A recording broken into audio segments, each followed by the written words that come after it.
I promise. I hit the right button. Here we are. Hey! Hello, welcome, and hello. We have a full accompaniment, it appears, tonight. I am JJ. Right there, we got Austin Reddick, Jamie Faulkner, and the usurper herself with my title belt around her shoulder. Is it? Are you sure? I mean, sure about that? According to math, it is. Pre-show. It was a pre-show. Who needs math? Pre-show win. I hope to I got God. a real win. Hi, everybody. Welcome to Total Spotfest. And hey, as the advocate for the reigning, defending, undisputed pay-per-view champion, she needs to be, 1, acknowledged, and 2, called by her real name of Daddy. You know what happened to the last man who used that same sort of tone and voice and nomenclature? My name is Jamie Faulkner. Okay. All right. Well, we want to welcome everybody in. The reason we have young Miss Megan here with us is because we're going to start off hot tonight. We're going to get right into the pay-per-view results. What a pay-per-view. Can we start there before we get into how you got owned by my daughter? Don't encourage him, Clint. Stop it. Yeah, 15 matches. So many. I remember like the pay-per-view started. Jamie's like, "Hey, you forgot about this." I was like, "We have enough matches." I told. Hey, it could have mattered for you. It could have mattered for you. It could have mattered for anybody, but it was all even. So I honestly didn't even see that. Like I looked at the official like AEW like tweets and posts Saturday night, right? And there was nothing about the learning tree on that. I saw it Saturday. They announced it on Collision. I was after. For some reason, my Twitter didn't show it. I saw all the posts that had the full card from the official AEW tweet, and it didn't have that one on it. They announced at Dynamite last week that Hook, Shibata, and Joe had challenged the learning tree to a 3-on-3. Right. And then they were supposed to find a third. They did a little swerve with Suzuki. And then Saturday, they had Jeff Cobb came out. So, yeah. Even though they didn't tweet it out, I think it like been confirmed. But yeah, I turned in the picks, and then the pay-per-view started, and I was like, I don't know who I picked for that match. Did I miss picking that? Because that has happened in the past. It has. Well, I'm sorry. Tony, well, this is stop booking matches literally the night before the pay-per-view. Please stop, Tony. Just Friday. It's fine though, because this show was amazing. He booked a match the day of the pay-per-view. That's a good point. Match, the very first one with Serpentico and Kyle Fletcher. Right. The Kyle Fletcher match, which was like, oh, this is a match. Yeah. Also, I just want to, on the record for everybody listening, Megan confirmed that a match from the pre-show was part of the pay-per-view. She just said it. We have it on video record. Well, it was before the pay-per-view.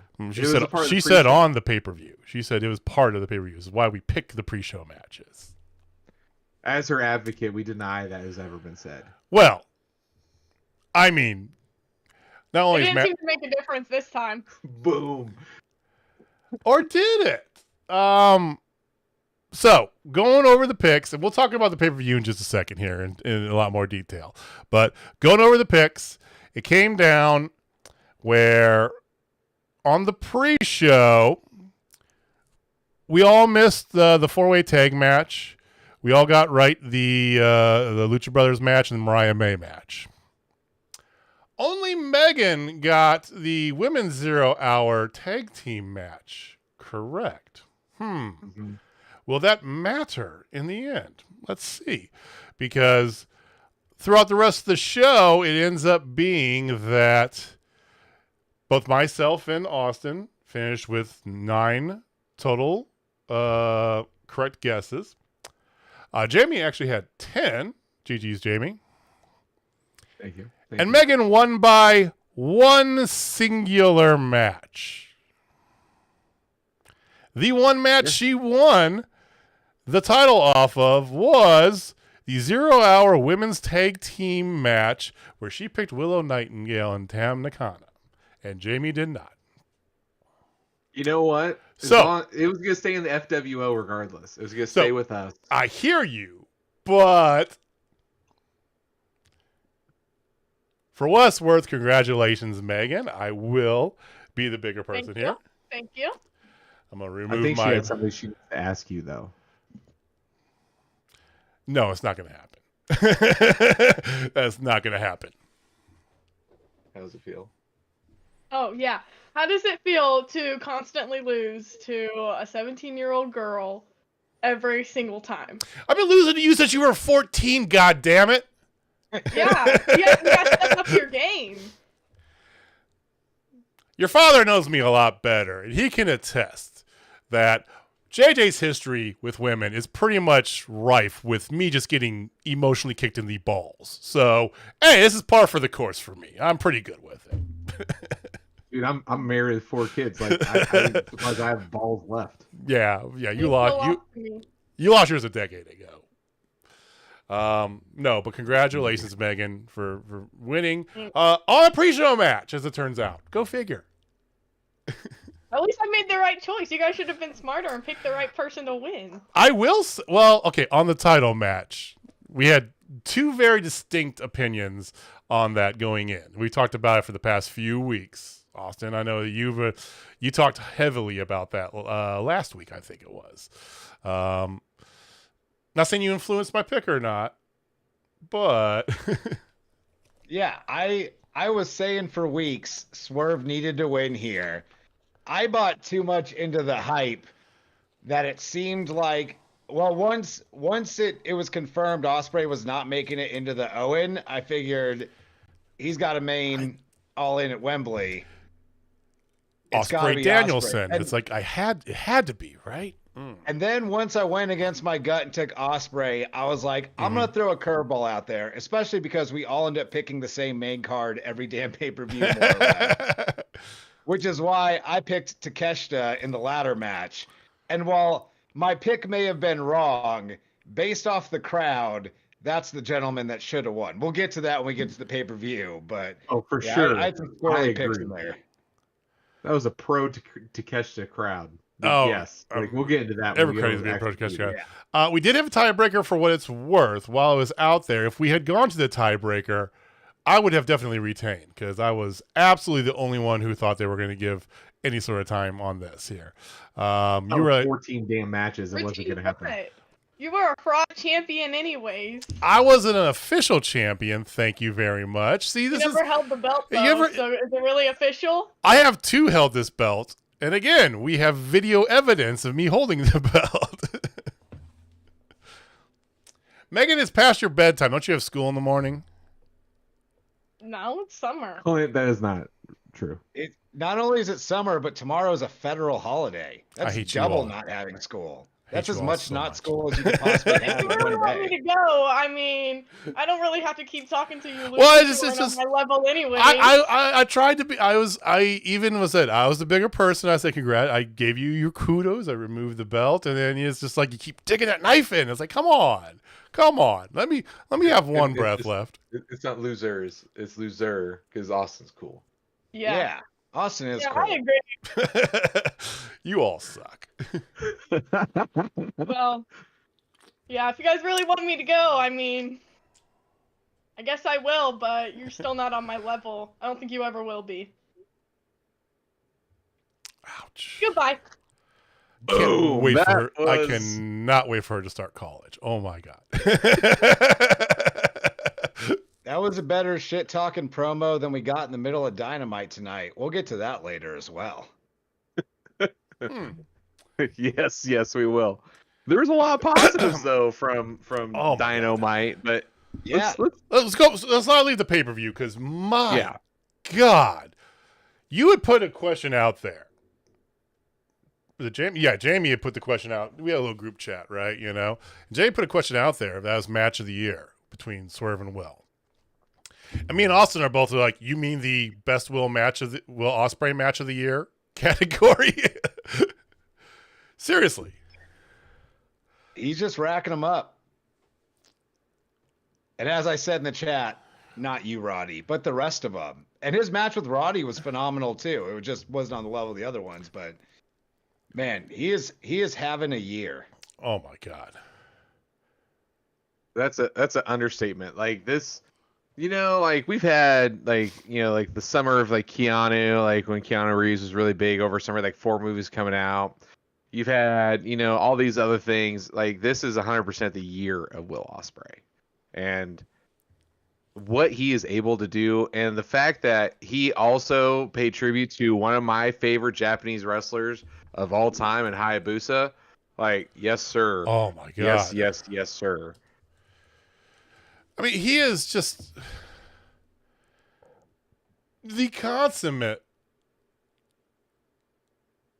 wrestler. I mean, the Hayabusa tribute, what he does in the ring day in, day out. This is a man who lives halfway across the country too, or halfway across the globe, excuse me, as well. So, plus, to a man, everybody has had a chance to meet him. Says that he's like the nicest guy. Like he will stop and like anybody that's like there with special needs, he like stops the meet and greets and just gives them all the time they want. He's always stopping for kids and stuff like this. There was a video that showed like him, Sky Blue, and Kyle Fletcher were in the airport leaving New York, and they stopped to pet somebody's puppy for like 20 minutes. It's just like the man he's got it all. I mean, but my God, that match. Oof. Well, and then even beyond that, I don't know if y'all saw the reports coming out this week that it was Ospreay that said Swerve needed to go over at Forbidden Door, so people would stop considering Swerve just holding onto the belt till Ospreay gets it. Yeah, I saw that Ospreay too. gets it. Yeah, Megan brought it up to me. I'm like, what? And then it's like, okay, one, he's a pro's pro. Right there. Like he understands the business better than me, you. Like dude gets it. He gets it. And the fact that he put that to bed real quick that Swerve is the champ, the most deserving champ right now. And yeah, dude. The Will Ospreay's on a completely different level. Right. When you're hot, you're hot. And my God, is he hot. So what you guys we'll have plenty of Ospreay to talk about throughout the night. Yeah. What was your other parts of the? We'll start with you, Austin. What were your other? Just some highlights, some things that stuck out for you about the pay-per-view. Stephanie Vaquer is Yes. Oh my God, yes. top tier in my book. I think you'd find few people that would disagree that she outshone Mercedes Moné, but to give Mercedes credit in the ring, like we said after the last pay-per-view, the match with Will, it still has it. Still got it? Great in the ring. Not so much out of it, which we'll talk about when we get to Dynamite. But, man, Stephanie Vaquer, like, blew me away Sunday night. And I hope we get more of her in AEW. The crowd when she first came out was like, cool. Yeah. And then like not even a third of the way through the match, everybody's going bonkers for her. And it was 100% her ability in that damn ring. Like she is so talented. I mean, she 100% outshined Mercedes. You can fight me on that all you want. I agree with you. I hear you. Outshined, outperformed. Literally a international star was born on this to the United States. And I've seen her wrestle before. It hasn't really like overwhelmed me, right? It was like, oh, that was nice, right? It was always good, right? But she was on another level. I don't know if it was maybe just the moment. Maybe the wedgie got up all the way to her brain because, my God, she was showing like full ass the whole time, which... That's lucha. It's definitely lucha. That's Mexican lucha there. 100%, right? I think, but, she was just everything that she was doing, and yes, Mercedes Moné still's got in the ring. Specifically, Mercedes Moné Sasha Banks, some of her best wrestling that she's done is selling, right? You know, she does the thing, instead of just getting beat up like Darby does for like 90% of the match, she can have the same like sort of results, but the way that she sells is fantastic, right?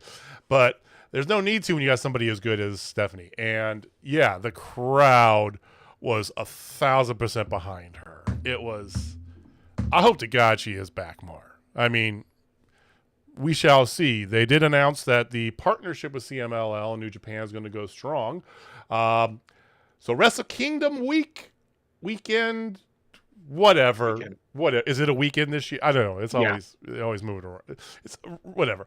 It's going to consist of Wrestle Kingdom at the Tokyo Dome for one day, and then the next day, instead of night 2 of Wrestle Kingdom, which they've been doing for the past 2 or 3 years, right, is going to be Dynasty, New Japan branded, co-sponsored event with New Japan Pro Wrestling, Stardom, CMLL, AEW, and Ring of Honor. Let's fucking go. Also, you were just saying, let's have something different. Well, boom. Tokyo Dome. Let's go. Speaking of let's fucking go, the wife and I are looking at making plans to actually go. That would be amazing. So funny you say that, sir. Because I was trying to convince my wife, like, hey, how cheap could we get over to Japan and like stay in some shithole? Like, I don't care where we stay. Well, so once you get over there, it's dirt cheap. Just Like getting there, but even getting there is not bad, because as soon as they announced that, we got on the internet and started looking at flight prices. And I want to say it was like $1,800 total round trip for the two of us. That's not bad for 2 of you.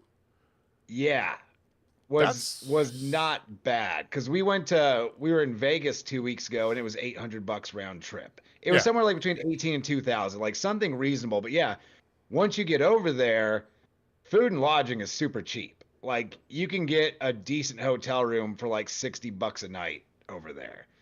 But yeah, ever since Heidi went over there and wrestled in Japan, she's been wanting to go back just to like hang out and explore and all that. And damn, they gave us a good reason to. So yeah, we're looking at making that happen, because that would be phenomenal. Jamie. Well, she needs to reach out to Tokyo Joshi Pro and like, hey, I'm going to be in town. So, all right, you go to Jed, couples trip. There you go. I would do it. I would do it in a heartbeat. That's your if she's balking, that's your sell for her. Like, hey, Austin and Heidi.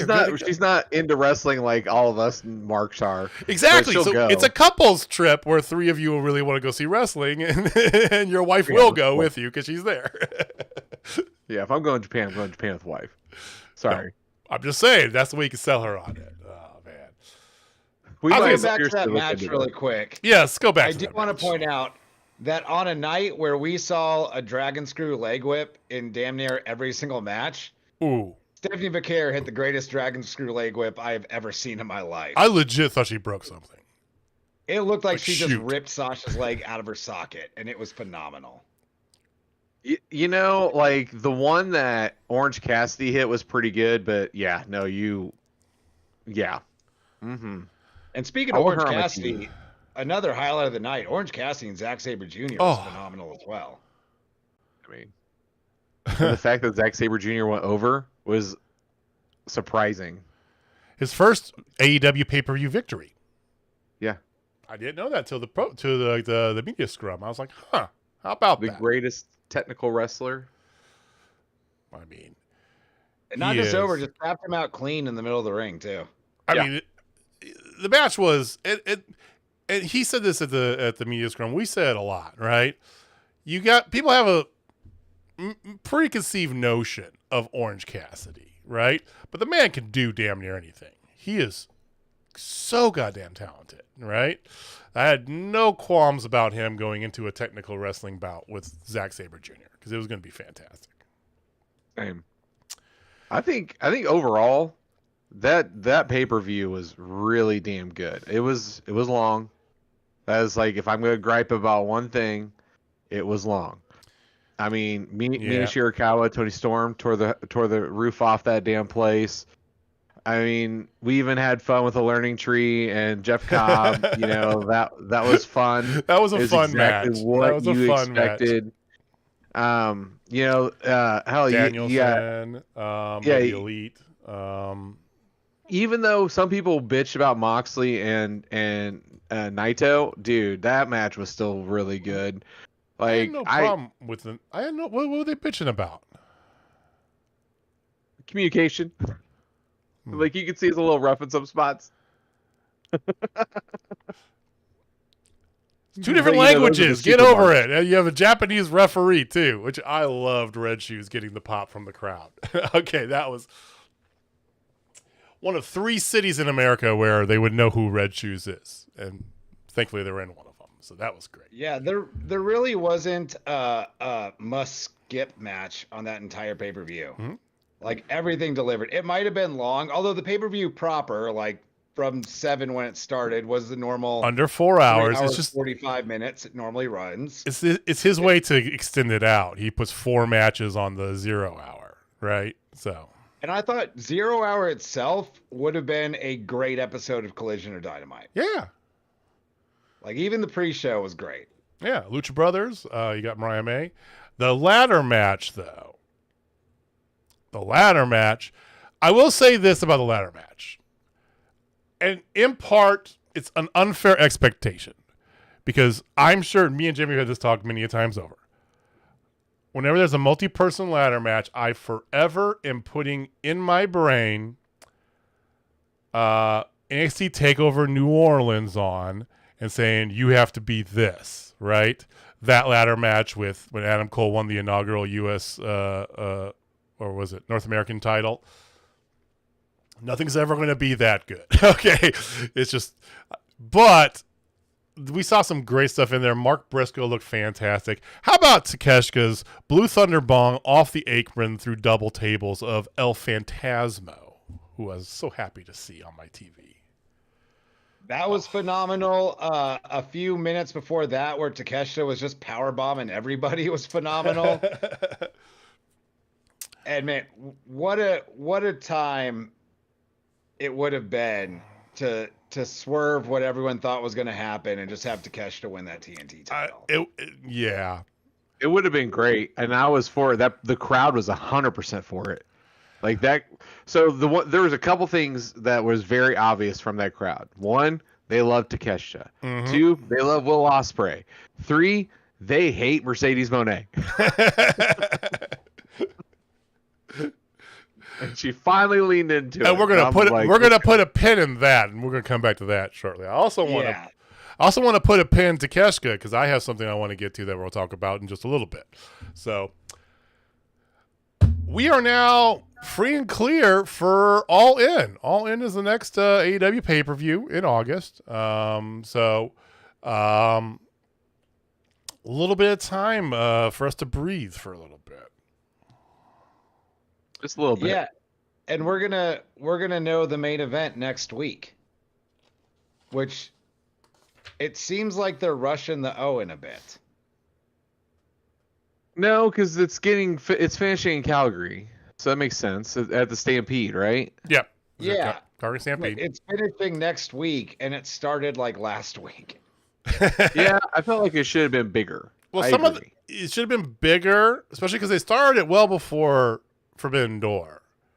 But there was the final first round match was also tonight, and we have so it's like the order of things has been a little bit askewed. Now, very good reasons why some of that stuff is, but to everybody's point, had you just made it bigger, it would have been different. So yeah, like I get you want to do the finals in Calgary. That totally makes sense. It's a good move. I wish they could have just booked Calgary like at 2 the weeks end later of the month. Yeah. Because when they first announced the Owens, like the men's and the women's Owen a few weeks before Forbidden Door, I was like, cool, we'll get through Forbidden Door, and that'll be kind of the story of the summer for a while. Nope. 10 days after Forbidden Door, the Owen will be done. Yeah. Which, I mean, at least they loaded it with good talent. Like, not sad about the matches in the tournament itself. I just wanted a longer tournament because I love tournaments. I But hear Yes, you do. Yes, you do. you want a tournament like WWE wants 50-50 booking. I love a tournament. That's the thing. I love a longer format tournament. Not so much a one night tournament. They're fine. I love the old King of the Rings. But just kind of like the Continental Classic was over the winter. Like, give me a solid like 5 to 6 weeks of an organized thing with stakes every single week while we're going through. Yeah, like the G1. Yeah. G1 and the Super J's. Yeah. Yeah. You want a tournament on your TV like I want Okada being a DJ on TV. That stuff was some of the funniest shit. Like, really just doing the Lord's work right now. That's all there is to it. I did love during the trios match at Forbidden Door, one of the Bucks putting on Max Caster's headphones and be like, I can't hear anything. I don't know what's going on. Yeah, that was Nicholas, and then right behind him is Okada acting like a DJ. Jesus, I'm like, oh my god, like that whole. I was like, oh, they just created a meme. That's exactly what came to my mind. What's up? Do you want to go right into the Dynamite? Let's go ahead. There's not really much going on in WWE. I mean, the only thing that's gone on that is of noteworthiness is Paul Heyman went through a table, and he hasn't gone through a table since ECW, I don't think. For real. Which is the reference I made earlier for those of you paying attention. All right?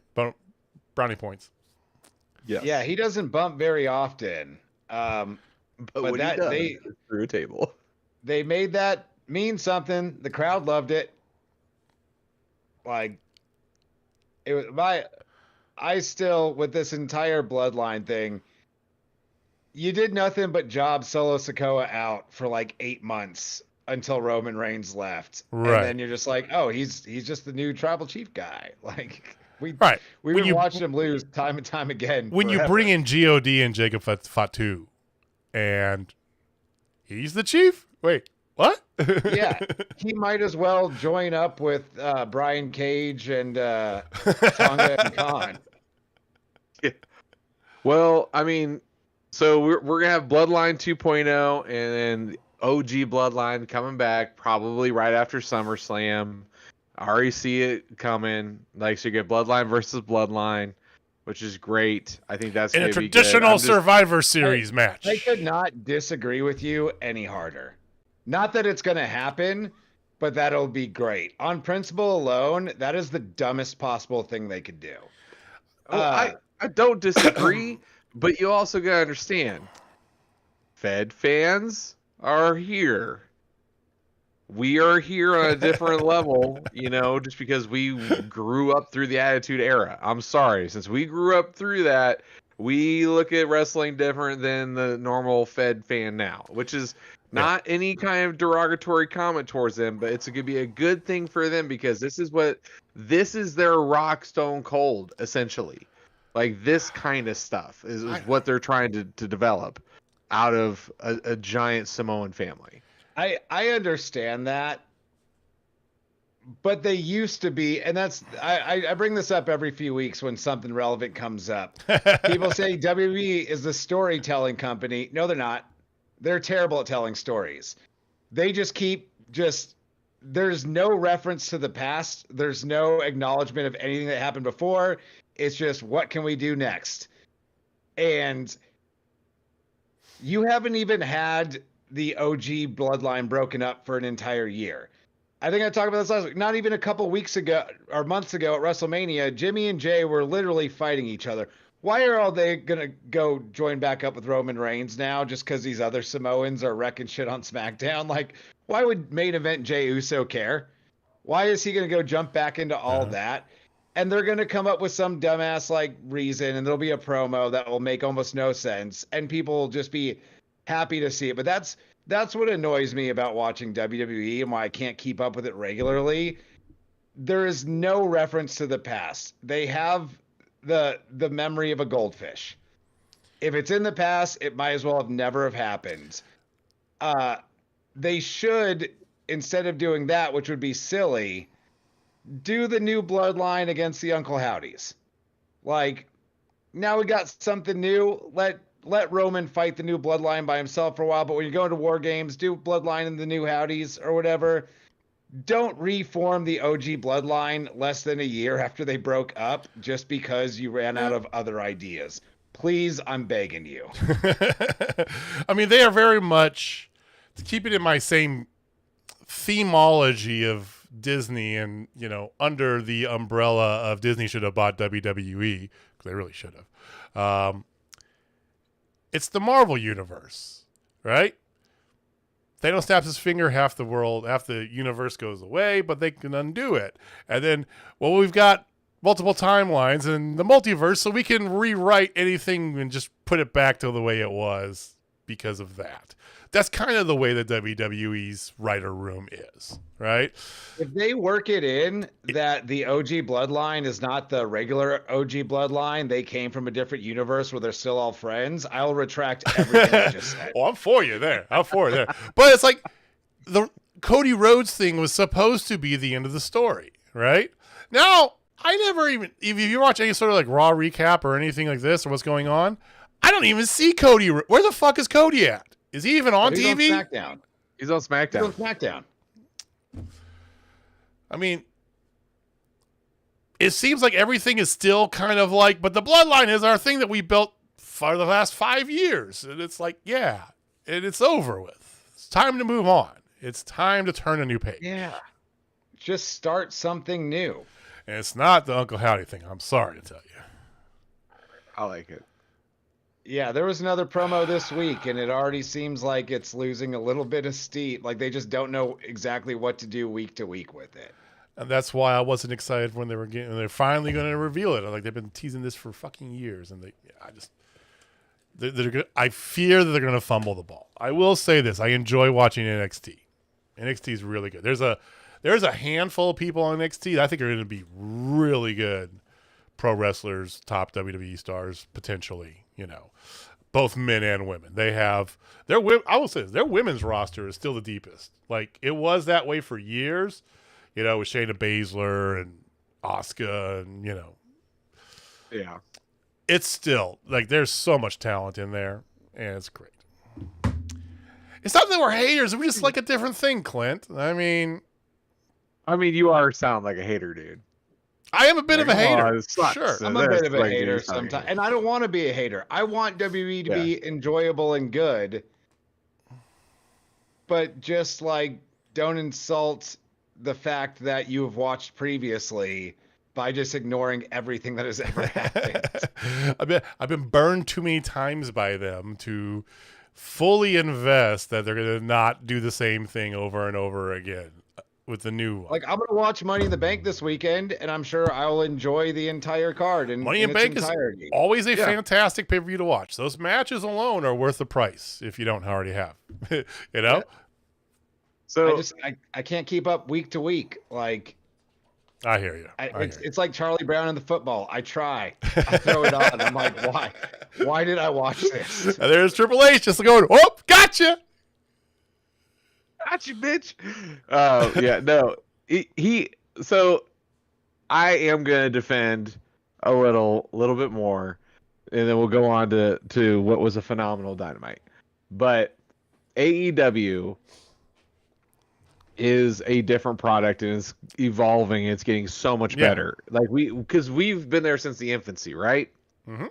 But WWE was at its pinnacle, and we remember the good times, and they don't want us to remember the good times. To Austin's point, they don't want us to remember how it used to be, and like signs everywhere, and cussing, and right to censor, and all these awesome things. Like I don't know why I said right to censor. I loved right to censor. That was 3-minute warning or something. But like we had such a phenomenal time, and then it got a lull. After the Ruthless Aggression era, and then we hit this big lull. And everything that just recently happened with Vince and stuff like that, it has gotten a lot better since then. Like what it was in the end of the Vince era to now is they are two completely different products with a lot of the same tendencies. And I think that's the thing that we see that drives us nuts. That's what Austin said. But you also got to see the improvement. And plus, we're probably going to see Ricochet on AEW next week. Calling it. Well, we didn't see him this week. Let's talk about what we did see this week on Dynamite. Because, my God, I loved this episode of Dynamite, guys. I don't know about y'all. It popped pretty hard for a couple things. Not even going to lie. Yeah, like there was a low point or two, but overall as a show, I thought it was great. It was a great way to come off of your pay-per-view and to move forward and not just be hung up on all fallout from the pay-per-view. Before you get into it, I think that's one thing AEW more often than not does really well is they get past the pay-per-view. Let's move on. Let's start something new. Let's move on to the next thing. Because that's always what you always looked for. Because you were amped up. I remember those days. We'd watch a pay per view, then you're almost excited the rest of the day on Monday because it's like, what's going to happen now that the pay per view's over? They used to always have that, right? And this is, before you get into it though, Jamie, I don't like one bit them trying to sell me on Chicago being a beach destination. Why are we still tied to the beach break name? You know, it's like, yes, there's technically a beach on Madison, really nice beach on Lake Michigan. It's fine, you know, for 6 weeks out of the year. Maybe we're in the 6 weeks, just barely. We aren't anywhere near the beach. We're about, and you've done this drive with me, Jamie. We're about 2.5 hours from that beach, give or take, depending on traffic. You know, maybe an hour and a half, but. One of my high points of the night, I guarantee, is a low point for Austin. Oh, okay.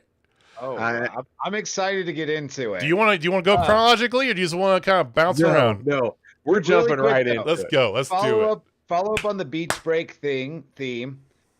I'm with you that it would be better somewhere coastal that's like a regular beach setting. Maybe even outside. But you don't need that. What you need is to do what WCW did for like Beach Blast. Yes. And back to the beach caves back there. Truck in a shitload of sand to put along your entranceway and put some lifeguard stands and inflatable shark or two. Like, let's get some production value into that. WCW's entrance themes. Can we have like a moment of silence for the entrance themes of WCW in its heyday? Even WWE for a long time. Yeah, the In Your House theme, the original In Your House. Before they started just doing the same set for everything, they had one of my favorite sets of all time was Backlash 2000 when it had like the sides.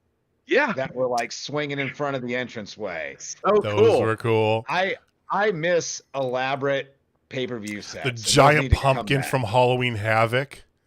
Yes. I think it was 98. Yeah. Oh. All right.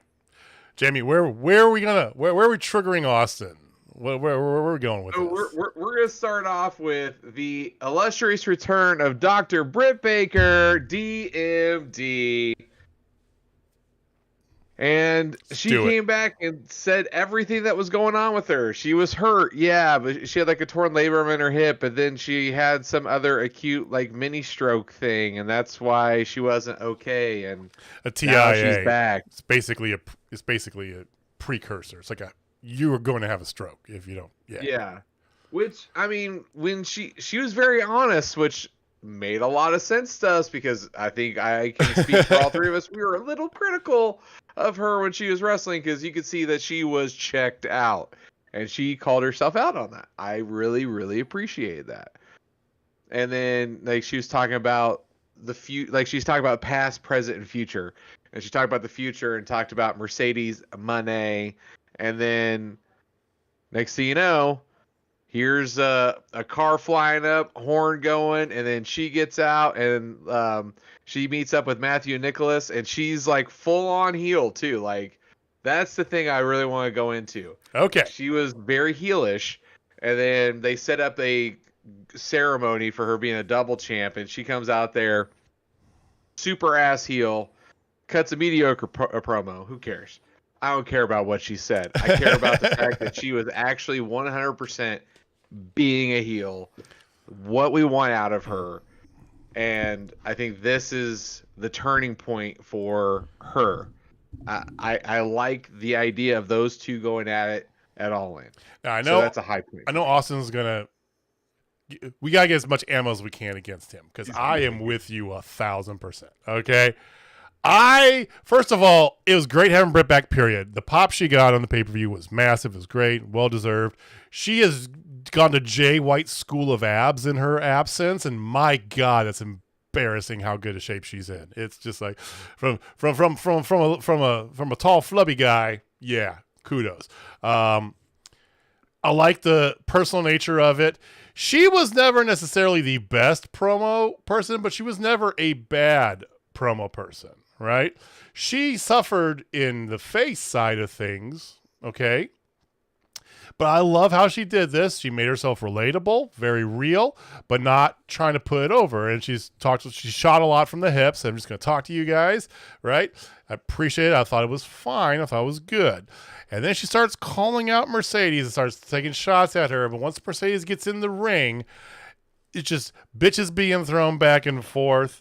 And I am with you, Jamie. They have no more pussyfooting around, giving us heel Mercedes, right? The full self-indulgent, I'm better than you, heel Mercedes. They're going to have the two of them fight it All In. Britt called her out for All In, for God's sake. I liked all of this, the presentation, the way it went. Austin, you can now shit on us. What is your thoughts? Oh, yeah. Oh, he was gearing up, too. So when I said earlier there was a low point or two in the night, for me, this was a low point. Hold it. And not necessarily for what they set up.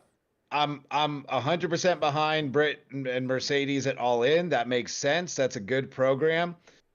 It wasn't in the theory. It was all in the execution. The content of Britt's promo was good. I thought the delivery just fell flat. There's something about the way Britt Baker was cutting this somewhat sympathetic babyface promo that just didn't seem 100% sincere. Not like they're planning on her becoming a heel or something like that. It was missing some. Even when Serena Deeb came out and talked about her seizures and stuff, there was kind of like more feeling behind it. So I didn't think that was great. Also, when she went to the past, present, and future, you're cementing yourself as a babyface now. You're going to bring up the past. Bring up your whole past in AEW. Talk about how you're a new Britt Baker, about the way you used to do things isn't the way you're doing things now. You're back. You're going to do things the right way, but like babyface it up a little bit more. But if you thought like me that Britt Baker's time on the mic was a little underwhelming, not terrible, a little underwhelming, just wait a few minutes because here comes Mercedes Moné. I don't think she had fully leaned into being a heel when she came out. I think when the crowd started telling her to shut the fuck up, she realized, like, I got to heel it up a little bit more. And it annoyed me because this was the logical conclusion. This was where you should have been back in March when you showed up for the first time. Yep. Yeah. And there was no moment along the way to pivot to that.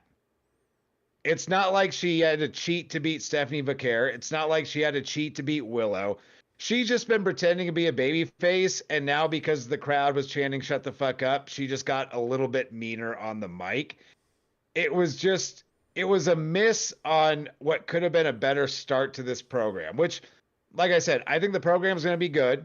I think that's the match to make for All In. I'm looking forward to the match. I'm looking forward to what happens between now and then, as long as it involves less of the on the mic.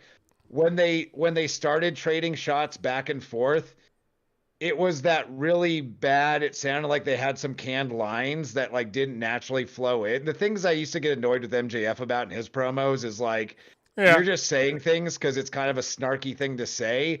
Like when Mercedes say you got to get to the back of the line, that's a good heel move. Yeah. Hey, you just came back. You haven't wrestled in 10 months. Who did you beat to get a shot at my title? And then Britt pointing behind her, well, where's the line? Why would there be a line out there? We're not trotting down the women's roster right now. Like, That's not how this works at this point. We've talked about you and your logic, Austin. Okay, we've had this talk with you with the logic before. Okay, just and then crowd ate it up. Apparently, Chicago crowd. No one listened to my presidential decree last week. What I said, from here on out, the only person that's allowed to say bitch on TV for pro wrestling is the Rainmaker, Kazuchika Okada. Oh, they were, because it's funny when he is, but like they're just like bitch and bitch and bitch back and forth. Bitches. Like, to me, this just fell flat. Like I said, excited for the match, excited for the program. I get all that, but like I did not enjoy this segment very much. Well, okay, to each his own. I think that I knew you wouldn't. As soon as I saw it, I knew yeah. you Oh, wouldn't. I 100%. You know, me and JV. But I loved it. I loved it. They like, aligned, she's but a heel. well, it's like they aligned her with the Young Bucks, right? So they aligned her with the Elite, right? She's digging into it. She can pull a little bit of that kind of Jericho-ness to it too. That I'm a big star, everyone loves me, and you know, but fuck y'all, right? You know, she can pull a little bit of that into her.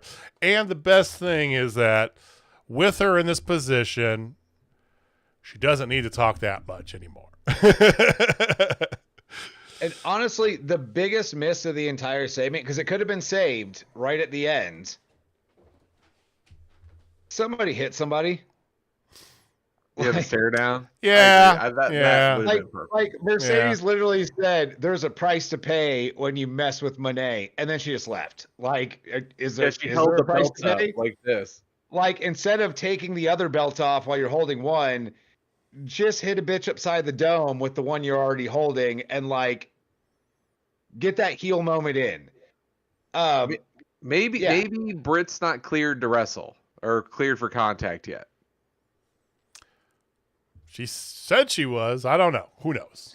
She said she was. She said she was cleared. You can crumble off a belt shot. You don't got to take a bunch of bumps. Britt could have slapped her, right? Yeah, A slap would have been great. Just a slap. give me some physicality.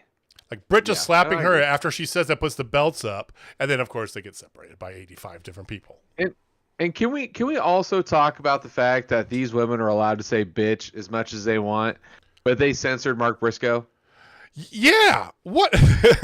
What did I was like, oh, he can't say bitch and ass. He can't even say ass.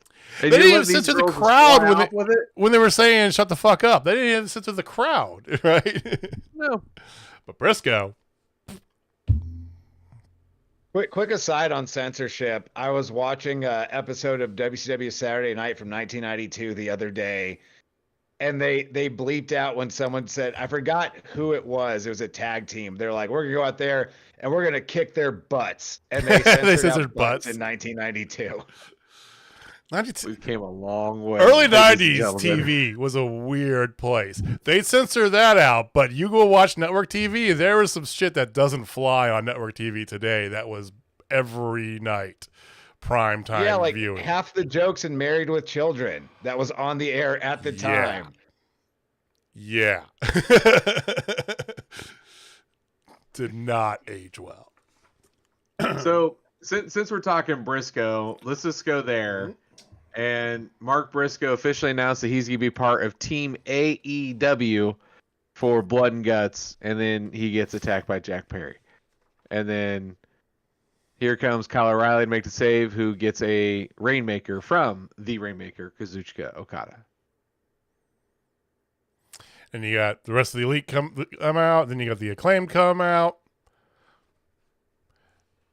Just tell us. We know it's going to be Kyle O'Reilly, the Acclaimed, Mark Briscoe, and somebody to be named later. Cool, right? Stop drawing it out. Yeah. Swerve did say he was going to be there next time there was a Team AEW. He did. He's supposed to be your top babyface. Yep. Make it Swerve, because then you know for sure the returning Adam Hangman Page will be in that match aligned with the Elite. Yeah, Hangman, to no one's surprise, No. ladies and gentlemen. If you were surprised, I feel for you. I feel for your dog. He was the surprise entrant to go against Austin's favorite wrestler, Double J, Jeff Jarrett. I love when I get Jeff Jarrett on my TV on Wednesday nights. Dude, Jeff Jarrett And still he he was can still great go. in that match. He can still go. I mean, He hit the stroke. He got a sharpshooter in. Come on now. I mean, He got in just enough, and that's why he's an all-time great worker. He didn't need a 50-50 match with Hanger. It should have been Hanger mostly beating the piss out of him. He got his little hope spots towards the end, and they took it home. That was my match of the night. So new hanger, new entrance, kind of that same Brunty attitude, right? You know, new music. He doesn't stop after he hits the buckshot. He keeps going after him. Does another dead eye on him to nail in Jeff's coffin. Then after the match, interviewed backstage, interrupted by the Bucks, who ask him to join Jamie for Blood and Guts. To which we take a wonderful turn. Okay. He says that he's there for one reason and one reason alone. That's to win the Owen, right? So he's not back with the Elite, which I love that, right? I feel like he was so kind of in his own bubble before he left. That was perfect. I loved it. You know, I compared it to Stone Cold, right? That, you know, sort of like lone man out spot, right? Do you guys feel as if it's, now that Swerve's won, retained the title, is him and it's got to be him and Hanger in London, right? Oh, I think so. I don't see anybody else. Well, Danielson's in the finals. He won tonight. We'll talk about that in a second. Yeah, if I had to put money down, I would say Swerve and Hanger. But if instead I got Swerve and Bryan Danielson, you can't lose either way. I mean, like, I feel for the last little while, I don't know an exact timeline to put on it, but even kind of going into Forbidden Door, we were saying there's a couple different ways things could go where there's really not a bad option. I think just the booking in general in AEW is in a really good place where you don't always know what's going to happen next. Sometimes you do. There's always going to be shit that's pretty predictable. But it could be either, and there's really not a bad option, and there's multiple stories and things you can do going either way. But yeah, if I had to put money on it, I'd say Hanger and Swerve. But I wouldn't say it's a guaranteed thing. Yeah, I would tend to agree with that. Especially since, you know, spoiler alert, ladies and gentlemen, Bryan Danielson won in a banger of a match with him and Pac. That, honestly, that was my match of the night, and there was a Will Ospreay match on my TV screen. I'm not picking a match of the night because I don't want to. There's too many good ones tonight. Yeah, like It's I mean, mine, all Jeff of Jarrett. Hell, Chris Statlander and Willow took it to the limit, dude. Like, yes! Both of them are amazing, and my God, Willow is so over. It is crazy how over she is. And their pre-match Like promo Jamie was Hayter level. excellent. I don't know if it's a Jamie her Hayter promo was level. phenomenal. It's up there. It's close. Same. I mean, she has got attitude. She's got everything. It's fantastic. I'm not going to go down that path. I would love to see her and Jamie Hayter, you know, when Hayter gets back, but we don't know when that'll be. So 400 days, man. It's been 400 days since we've been graced with Jamie Hayter's presence. Oh my God. It's been too long. Yeah, So- but okay, so Danielson that match, moved on. we'll talk Danielson about moved on. Danielson Pac, amazing match. Then the promo from Willow, which was absolutely amazing. You know, she wins in a great match, one clean, which I love the fact that, you know, that how that all went down with Stokely out there. And this is the first time I've ever noticed when Statlander's making her entrance, she picks up Stokely and puts him on the steps. You haven't seen First that time I before? noticed that. Oh, dude, No, the it's first so time I good. actually noticed it. So I'm like, good. Oh my God, this is the best. Like, who would have thought that Stokely Hathaway's best pairing managerially in AEW would have been Chris Statlander. We all thought like Willow, No, it really is Statlander. She needs a mouthpiece, and there's little gems like that nugget. So I think they have really planted the seeds, though, to something that I think all of us have forecasted. They had a lot with the women today. And the segment with Tony and Mariah May planted some serious seeds for Collision. So real fast. Mariah Did you guys watch the media scrum at all, or catch highlights of the media scrums at all? I didn't catch the media scrum. Okay. Always. You gotta at least watch Tony's bit of it. I'm so used to her calling out Wendy Richter. I know. Well, at the end of it, actually, because after she gets done and leaves, Renee goes over to Tony and goes, "That's a lot better than it could have been. It has been."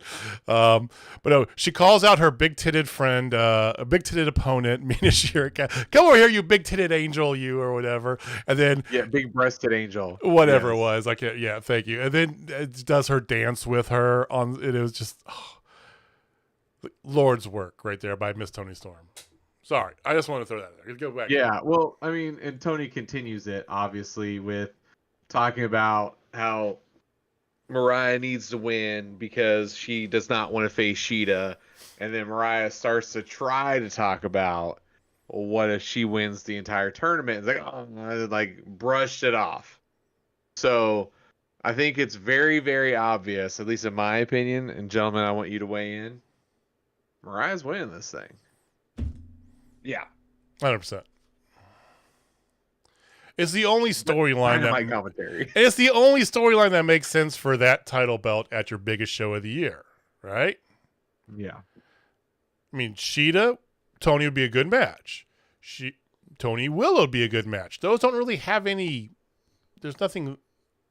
This is the story, and if you're gonna blow off this story, which you've been setting up literally since she came into the company, yeah, it's got to be her.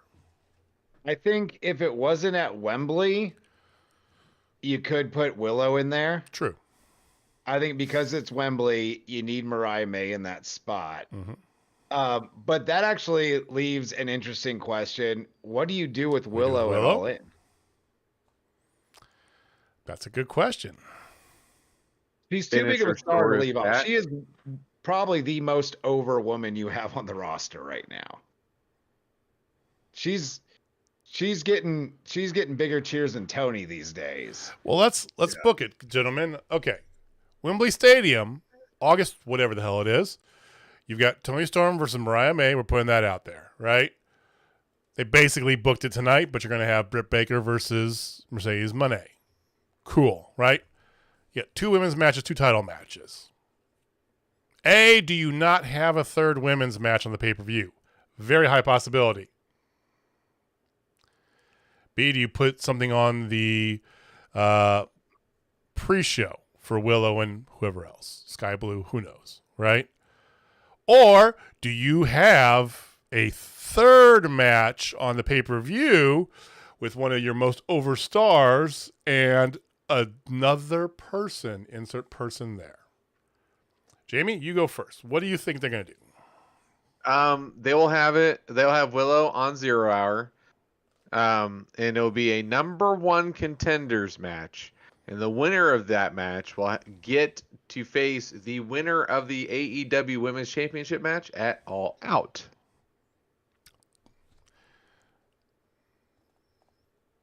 That would make the most sense.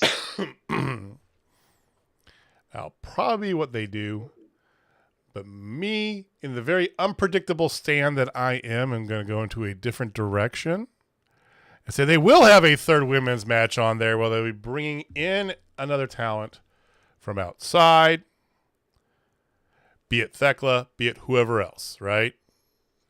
But I feel like that will be because do you leave somebody that big off your card, right? So I'm going to throw that out there. Unless it's Becky Lynch. Just in general. Reality is it'll be on the pre-show. I hear you. what a 180 the AEW's women's division has done since like December. Yeah. I mean, it's wild just like how much better that has gotten over the last 6 months or so.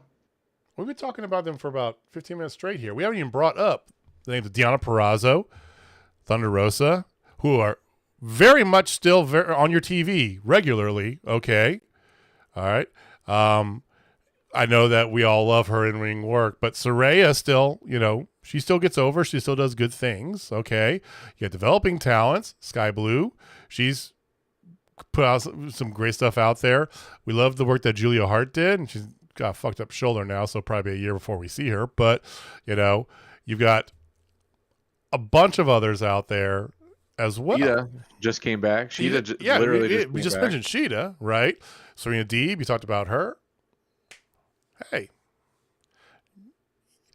I still want 2 matches on my TV every Wednesday, guys. But I hear you. But at least there are 2 different storylines going, which is a big improvement of where it was at the end of last year. Really, there's 3 storylines going on if you think about it. No, there's 3 because you got Willow Stat, you have the Tony Storm stuff, and then now you've got Mercedes and Britt, and there's other little storylines too going along with that, right? Well, I don't know if they continue on with Willow and Stat from here. I feel like it needs one more. Like, I think that Stat may have something to do with the outcome next week of the women's Owen match. Just I don't think there's any way Mariah May's beating Willow clean. No. Love her, but no. Yeah, she's not. She's very talented, but she's not Willow. But, one of the things, JJ, that is going to prevent you from seeing a second women's match on Dynamite is the learning tree, Chris Jericho, because he wasn't on the show, and that doesn't work for him, brother. So he had to make sure he got his TV time. What else doesn't work for him, brother, is when you take another man's move. That's just against the rules, and that doesn't work for him either, brother. No. Oh my God. That popped me so hard as soon as he said this. Like, steal another man's move. I was only thinking of you, Jamie. Only thinking of you. Because it's one of the things I love in wrestling. It's like, steal, finish your stealing. And then the fact that he got Taz kicked out so he could do commentary was just cherry on the top. And I mean, we all knew how that match was gonna go because he had the gates of jobbing going up against Samoa Joe, Hook, and Shibata. But you got to find out after the match that, it was a ruse all along. Brian Keith's arm is just fine because they beat the living hell out of the 3 of them. Yeah, he was magically healed right after Forbidden Door. Who would have thought? Amazing how that works out. Like, I wish for Forbidden Door they would have done a gimmick where Jericho was pretending to be injured so he didn't have to fight Hook and Joe and them. And we got Brian Keith, Big Bill, and Jeff Cobb against Hook, Shibata, and Joe. And the match at Forbidden Door wasn't bad. Like, no, it was fun. But I would rather have seen Brian Keith in that match than Chris Jericho. And I'm fully enjoying everything Chris Jericho's been doing for the last few weeks now. But though, he did get a freaking Judas effect, on him, and he ate the pin, which, like, go Jericho, because I figured he'd have. If I'm being completely honest, if anyone needed to be replaced from that match, it was Hook. Because, like, why are we still doing this? Yeah. And I know they're trying to salvage the Hook thing, attaching it to Joe. The problem is we end up liking Joe more because now we get some comedy from Joe, right? Which is a rarity, seems like, in his most recent years. And it's just, when does that man's contract expire? When is he going to NXT? Because I'll tell you he this. needs to be hanging out with Brian Cage a little bit more and, get a little bit more bulky, if you know what I'm saying. I feel like it wasn't that long ago, kind of going back to like the end of last year, where occasionally we would weekly see them throwing people out there that like were still kind of a project, but Hook's kind of the last one that we're like regularly seeing on TV that probably should be on Rampage. Right. I mean, everybody else is either on Rampage or it's on ROH. Yeah, send Hook to ROH. Have him do a run with one of the titles on ROH, right? Give him the pure title, okay? Yeah, just put him somewhere I don't have to watch him wrestle. He's the equivalent to Fetch. Trying to make Fetch happen. And Ain't like, gonna happen. yeah, he needs more seasoning, more training. Like, A lot just more. not TV quality yet. He just Could be. he just needs something different. And we've beat this dead horse. You know, he just needs something different. Honestly, I think he needs the Fed. I think he needs a different voice in his ear than just whatever his dad wants him to have in his ear. And I will tell you this. I love me some Tony Schiavone, but I really liked him not being on commentary on the pay-per-view. And then pulling in Nigel McGuinness the whole time. Yeah. That dynamic was fantastic. You know, Nigel Taz and I really liked that. Just saying. I like that they've got a good mix of commentators they can throw out there. Yeah. I mean, unfortunately, we'll get to the main event, but unfortunately, because of an earlier promo, we didn't get Don Callis on commentary in the main, which I would have enjoyed, but for logical storyline reasons, that didn't happen. I mean, in a perfect world, you'd have JR, Don Callis, and Tony Storm for everything. We know this, okay? With the occasional color commentary by John Moxley. If you have all of them, though, you need Tony Schiavone in the middle just to be like the only sane person in the booth. Right. The referee. Yeah. Selling everyone's shit. Well, I mean, so we've done everything except for talking about Daniel and Will. So let's get into that.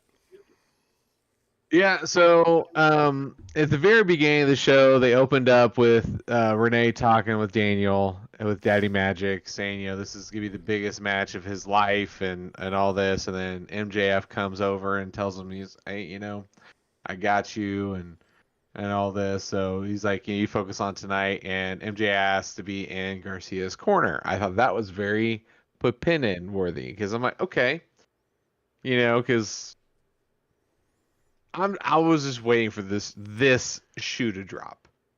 And excellent match between Will Ospreay and Daniel Garcia. Again, like those two guys can get after it. But before you do the Will promo before the match. Oh, yes. So you forgot about that. Will was getting ready to cut a promo, and then here comes Don Callis, and he says, you know, I appreciate everything you did for me. You gave me the tools to beat Omega. You got me Jericho right after that. Like, you know, I owe a lot to you, but I want out. I want out of the Don Callis family. And then Don was like, I usually don't let people out of contracts, but I'll make this exception. You know what? This will be a favor. So in the future, you'll owe me a favor. And it's like, oh, so Mafia-esque. It was just a pin so great. It's over in the Konosuke Takeshita area. All right. Yes. So we talked about giving Takeshita the TNT title belt. Now I'm like, put a pin in that because I have thoughts. Here are my thoughts, right?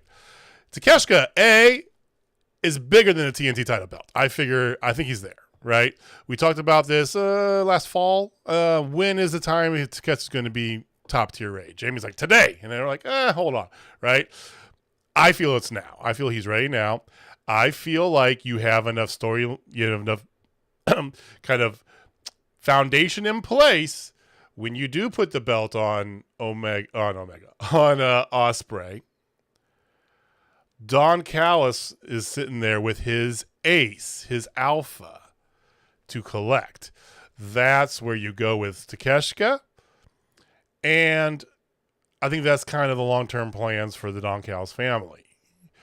It's a good backstory for his group of opponents, especially when you throw in the whole Kyle Fletcher thing, who calls like a dog when he leaves. The man who arrived with his best friend, Will Ospreay, and then is called out by Don Callis. I mean, it's not brain surgery what's going to happen here with some of that stuff. And that's why I wanted to kind of make sure you didn't skip over the promo, because the answer to the Takeshita question, Austin, is right there in front of us, and Will Ospreay. Yeah, I think probably not immediate, but I wouldn't be surprised if it's before we get to All In. Maybe. Don Callis cashes in that favor to have Ospreay put the international title on the line against Takeshita. Okay. I mean, that would work too. Yeah. And Takeshita ends up taking the international title off of him, and then we get Ospreay and MJF with no title on the line, because that match does not need a belt. It's not the main belt. No. And I also think if you've got Takeshita with the title, there's a little bit more believability that anytime he defends it, he could lose, because we've seen Takeshita lose at a decent enough clip. Not all the time, but enough. Yeah, I think after seeing Ospreay and I mean, we all knew Ospreay coming in that's a world title guy. Yeah. Not just yet, and that's perfectly fine. I think having a run with the international title is good, but I wouldn't mind seeing Takeshita beating Ospreay for that before too long. Because Takeshita's beating Omega too now. He's kind of got the same accolades that Ospreay's walking around with. Exactly. But yeah, I don't think Ospreay and MJF, which they've been teasing for a while and is written on the wall for All In, I don't think that needs a belt. I would like to see that international title go over to Takeshita before too long. Oof. The thought of that match just gets goosebumps. We've seen it. It's one of our match of the year candidates, of course. Yeah. Because it's a Will Ospreay match. All right. I do like the Fletcher angle. Exactly. So good, right? Yeah, and it's telling stories, man. Who knows what Fletcher's going to do? It's just a little thing. Going with Ospreay, yeah. It would make sense him sticking with the Callis. Like they keep finding themselves in these spots where there's multiple ways it could go, and none of them are bad options. Well, I think the Fletcher thing, that feels like an all-in 2025 bit, right? You know? Yeah. But look at the groundwork they put into this here, okay? He comes out and checks on Will Ospreay when no one else does, when he's like really hurt, you know, after Swerve beats him, you know? The little bits, Don Callis just does the come Kyle, right? You know, it's just the little things there that you just get in. You don't need to be told. You know, this is good storytelling, guys. This is how you said. This is what they used to do back in the day, right? Right, Jamie. This is like even pre Monday Night War stuff. What the WWE did, like the Macho Man shit they used to do way back in like the early '90s, right? Oh yeah. Hey Tony. Stories that just have multiple people revolving around them as well. Oh, with Ospreay, and like we'll get into the main and all that. You've been teasing Ospreay and MJF. You've got the Daniel Garcia thing in there. You've got the Callis family and the Kyle Fletcher angle in there too. Like everything seems way more interconnected, where it could always branch off in any way, and it gives you just different shit to do week to week. Dude, yeah, like they got so many avenues that they can go with this, and the fact is, this is a beautiful thing. We all can see it, but we don't know the tracks because it's so like right now it's so obvious some of the tracks, right? Yeah, it's very nice that this can go in multiple different directions, and at the end of the day, we're all going to be super damn excited that we're the winners. Get Will Ospreay versus all the Don Callis family. Kyle Fletcher turns on somebody. We don't know which side he's going to turn on.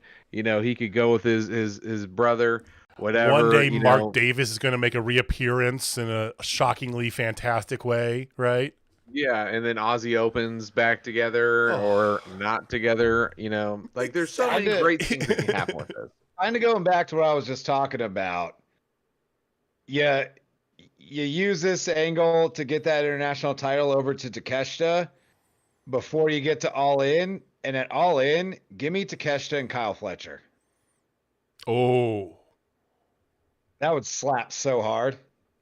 Okay. I want to catch to Okada. Baby Okada versus Okada. Let's make that happen. Just checking. I'm slightly firm. Okay. Because that'd be okay if he went for the Continental title, DJ Okada. Wicca, bitch. What's up, Tony? By the way, I don't think you heard. How you doing, man? At some point before the feud between the Acclaimed and the Bucks is over, I want the Bucks to come down rapping to the ring, but every other bar or so they hand the mic over to Okada and he just goes, bitch. And then goes back to the That's kind of what Max Caster did for his entry rap at Forbidden Door. It was actually one of his better ones. It was the first one we've gotten in like a month because it keeps getting cut off. Which, I mean, I've been okay with lately. You're okay with that too. All right, so the match happens. Daniel Garcia does in fact lose, and then he's crying in the corner. And you glossed over how he lost. Yeah, you got to talk about how he lost. Yeah, 'cause that's very critical. So so the ref gets distracted. MJF puts the ring up on the apron and tells him to use the ring. This is our big face MJF here, right? Saying use the ring. Yeah. Daniel grabs it. He thinks about it. He won't do it. So he puts the ring down and immediately gets a hidden blade out of his ass. The camera work on that was exquisite, too. Yes. The way they shot that where you didn't see Ospreay come and then bam, hidden blade out of nowhere. So you can't gloss over that, Jamie, because that's fair. Well, and plus it's kind of a callback to the pay-per-view with the screwdriver, right? You know, so it was a nice little callback there, but unfortunately, homeboy didn't kick out. After that hidden blade, would you? I mean, it's a thing of beauty, and yeah.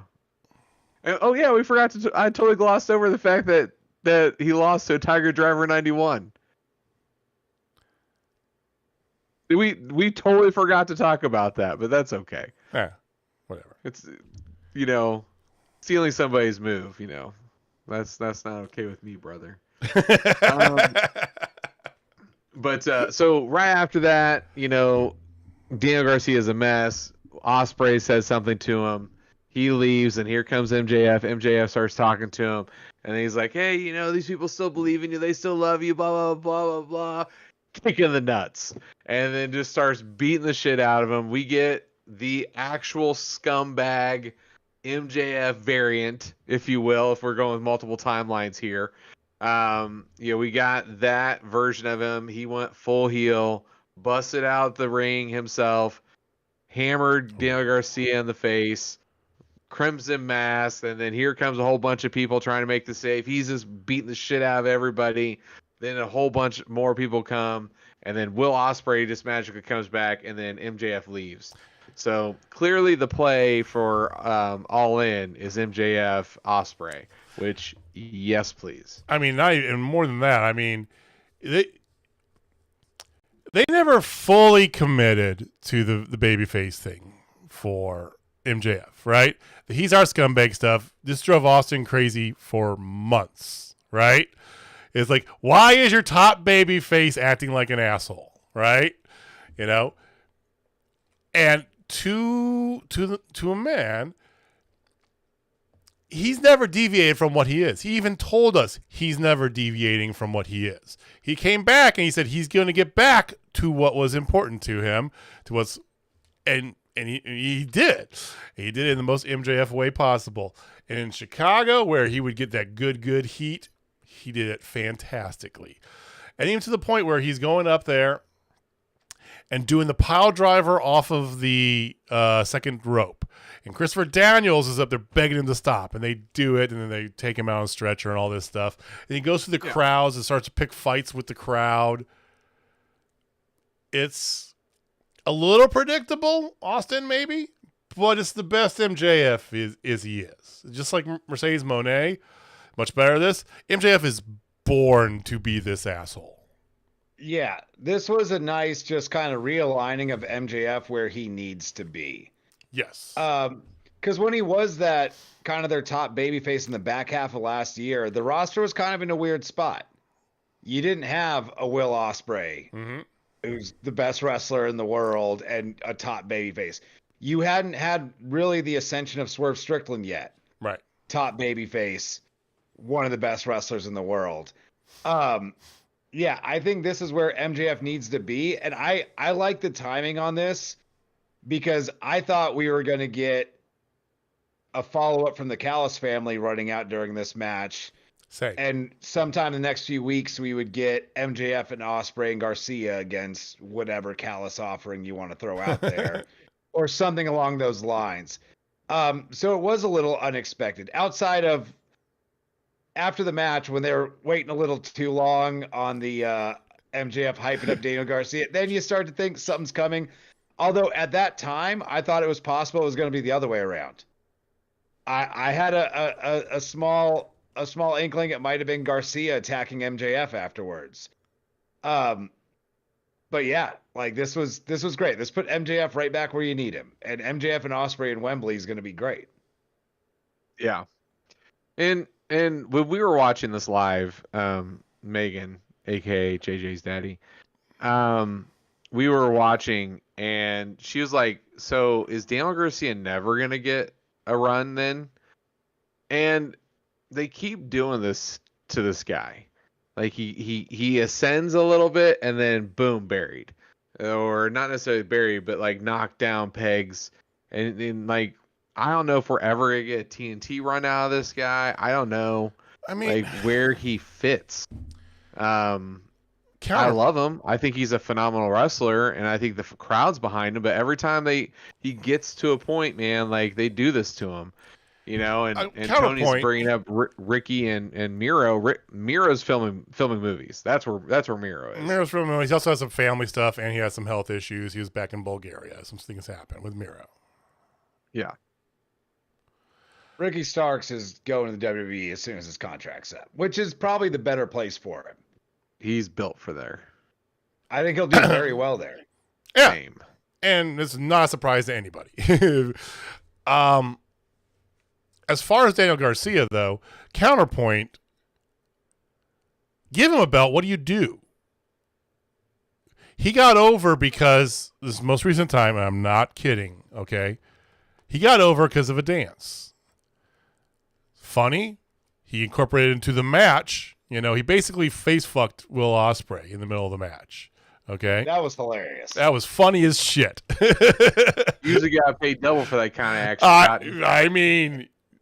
You know, it's like for Will Ospreay to be dead, because you know, it's like one of those things. Like, hey, I want to do this, or it's like even Will's like, it takes a lot for you to like literally sit there and let somebody gyrate their dick into your face, unless you pay double. He gets paid a lot of money. Unless you get paid double, but give him the belt. Then what do you do, right? He seemed, and this is no discredit to his in-ring thing, and that's the problem. Is that once you give him a belt, there's nowhere else for him to go, really, right? He's a one-string pony when it comes to his like outside the ring personality, right? When he's constantly trying to chase for something, it's fine because there's always something to reach for. But you give him the belt, I don't know. I personally, I kind of agree a little bit with what Tony was in our chat was saying. I don't know what you do with him if you give him the belt. Then where do you go with it, right? And nothing against his in-ring work, but you need to have more to be a champion. I think because Daniel Garcia is so young. Yeah. Every time you heat him up like this, and then he falls just short, I think he gets even more support. So I don't think you have to put that belt on him right now, especially as crowded as the top of your card is. Oh, so cool. Yeah. Daniel Garcia is more of a long-term play. Like 2 or 3 years, he's probably going to be one of your top guys. And when he does finally, when he does finally win it, it's going to feel like a huge deal. But I don't think he's going to lose any steam. Like, no one thought he was beating Will Ospreay here. No. There'll be a title for him down the line. Like, there'll be plenty of success. But yeah, he's super young, and he's only getting more over with the crowd. And they're getting behind him like you want to get behind a bit of an underdog babyface. Exactly. Even though he is a damn good pro wrestler, and he looks like he belongs there with everyone. You don't have a lot of guys in AEW that you can really position as that underdog babyface. Your babyfaces are Will Ospreay, Swerve Strickland, Bryan fucking Danielson. Like, you've got somehow John Moxley. You've got great babyfaces, but they're already top guys. Like, you don't really have that true underdog babyface. And even Orange Cassidy, like, we kind of always assume Orange Cassidy's going to win because we've seen him win all the time.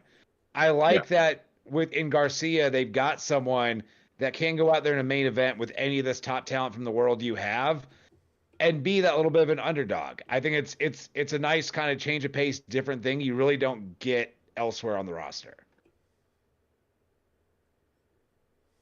Excellent point. So where does MJF go from here? Is it just going to be fire and brimstone? I am so happy they did this, to be honest with you. I was fine with him being the top babyface if they wanted to go down that route, to be honest with you, right? But I am so much better with him doing it this way, especially to Austin's point. The number of babyfaces. Scarf's coming back. The scarf's coming back. Scarf and just, oh my God, it's gonna be so good. And I like that if he keeps this little bit of edge to him, it doesn't go back to kind of the snarky, like you talked about earlier, Austin, the throwing out, recycling the pre-written lines that you have to touch on. I like this kind of more street MJF, if you want to put him that way. I don't know if they'd have to go far as having him fully join, but I would like to see an association with MJF and the Don Callis family, at least through All In and the Ospreay match. I want MJF and Don Callis interacting regularly. I think that would just be great TV. Yeah, why not, right? Oh my God, those two together. Yes. Yes. Yes. Please, Tony, we know you watch. Make it happen, buddy. We know you watch. All right, so we're gonna find out next week the men's and women's main events for All In. Next week is in Calgary. It is the end of the Owne Hart Tournaments. We already got a couple other things in the works. So the Britt Baker Mercedes thing that's going on. Oh, cool. We got that. It only takes one eye minimum, two if you got them, to see MJF and Will Ospreay on some level. 100% happening. Although this does free up a way for Will to fight Bryan Danielson, which he said he wanted to do at Wembley. So there's no bad options. I mean, I don't think you can do All In at Wembley without MJF. But it would be an all-time great heel move for him to tell Ospreay he'll face him, but he's not doing it in his hometown and on his home turf in the UK. He's going to wait until All Out. They're not going to do that, but that would be a boss-ass heel move. You say that, but MJF did a week ago offer that match to Daniel Garcia, who's the person he actually turned on. So, yeah, like I've been saying, a lot of options, no bad ones. No bad ones at all. All right, boys. Anything else from the pay-per-view from tonight's Dynamite? Do we want to wildly speculate on Blood and Guts? Not yet. Not yet. I think it seems pretty predictable at this time. Yeah, I think it's solidly. It's Mark Briscoe, Kyle O'Reilly, the Acclaimed, Swerve Strickland. And Swerve being in there is going to get Hanger to join the Elite. 100%. So actually, I don't think it's gonna be Kyle. I don't think Cool Kyle's gonna make it. Okay. I think he's gonna get attacked or something, so they're gonna have to bring in somebody else. And the last person to be a special entrant, Kota Ibushi. That wasn't particularly great last time it happened. Nope, it won't be great this time either. It So won't be let's great make this it time either. Take care, Tony. I think it's pretty straightforward, dude. I mean, it's Blood and Guts. I also agree. I don't know if Kyle O'Reilly's going to make it in there. I don't think that's like really a match we need Kyle O'Reilly in. Yeah. No. You can always trot out Mox. He's done 3 of those before. Back in the original War Games, is always undisputed. Yeah. Trot out Mox, for sure. I would like to see them just trot out Mox for that. If you're going to have a match called Blood and Guts, throw the Blood guy in there. Yeah, but it's also on TV. It's not going to. It's going to be whatever. It's going to be fine. Hey, they get plenty bloody on TV. I know they do. Should they got bloody? Matt Menard bladed himself to, after. Dude, he was. Yeah, he was bleeding.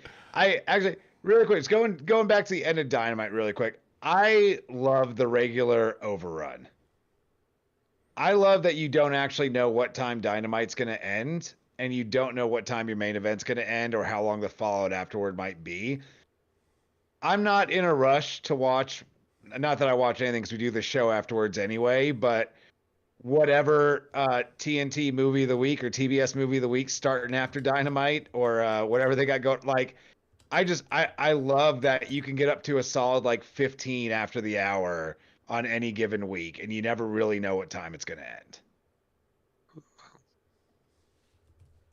I kind of like the nice and tight, but I get what you're saying because every now and again, like, you just don't know. Like, this one ran, 15 minutes over, right? Yeah. 15, 16? It was way long. They had a long overrun. I don't like it. I don't mind it. I hate them selling it to me like WCW used to be. We talked to the next one. We're going to have an overrun tonight. No, just you start the show and say, we're going to be with you as long as we need to. Like we do every week. You got to work the gimmick. You got to let people know you have pull with the network. That's not a bit I'm committed to. All right, I am not committed to that bit. I want them rather saying we called Ted Turner. I don't even think Ted Turner's still running the shit. I don't know. Is Ted Turner still around? I'm being serious. I don't know. Is he still alive? I'm gonna Google that right now. Is he alive? I honestly do not know, and I feel like Ted Turner. He's 85 years old. Okay, all right. Alive. He is alive. I'm going to assume he's still running it. I don't believe he is, but now I want every week Excalibur being like, we've talked to Ted Turner, and we're going as late as we need to. Phoned into Ted Turner's oxygen chamber in his Montana mansion. Only to pop me. Okay. Touche. Yeah. Jamie, do you got anything else, man? I'm tired now. All right. Well, our friend Tony and I said in the chat, for those of you listening, or watching us on the replay, we're going to say it to you too. If you're in America, have a very happy and safe 4th of July, Independence Day weekend-ish. It's kind of a long weekend, sort of-ish, maybe, kind of. I don't know. It's weird when you get that holiday on a Thursday, right? Because I know Jamie said he's not taking Friday off. Austin, are you off on Friday? Oh, I'm taking Friday off. Yeah. Taking advantage of a 4-day weekend. Although I I have for years, ever since I just became an adult in the workforce. If last week I said if I was made president of wrestling, my decree would be only Okada could say bitch. If I were president of this great country, I would do this one thing and then I would just resign. I would officially we're going to celebrate Independence Day on the first Friday of July. We don't have to observe it on the 4th. We can still like pop off a firework on the 4th, wave a flag, whatever you want to do.